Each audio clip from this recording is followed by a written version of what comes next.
And before we go, Dr. John Osai-Kwapong, a political scientist and research fellow at the Ghana Center for Democratic Development, that's the CDD, is calling on the government to proceed with caution in addressing petitions seeking the removal of Chief Justice Gertrude Sackey-Torkornoo.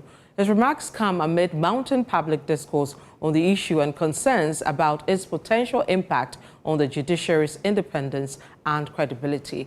ChannelOne News' Manuel Yama reports.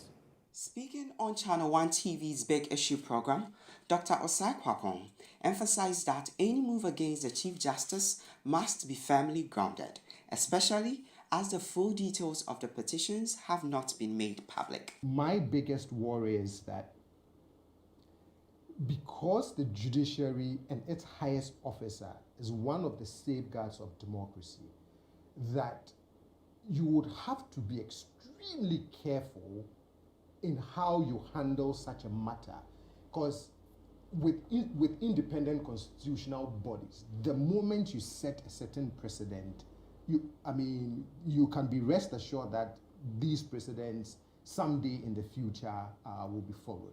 My view should be that to remove a Chief Justice, he or she would have had to do something very egregious. The problem we have with 146 is that we don't even know the basis of the petition, against it. Richard Ahiagba, Director of Communications for the New Patriotic Party, who was also on the program, described the petitions as a direct threat to Ghana's democratic stability. This whole business of trying to remove the Chief Justice, it cannot be apologized for. Then nobody can convince me that it makes any democratic sense. Okay, in terms of the practice and the furtherance of democracy in our country, removing Chief Justice does not make any rational sense.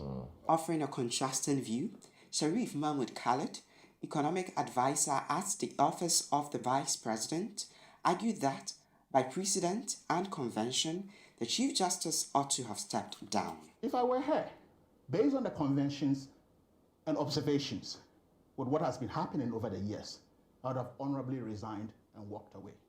Really? Yes. I wouldn't even stay to ignite this drama. On what basis?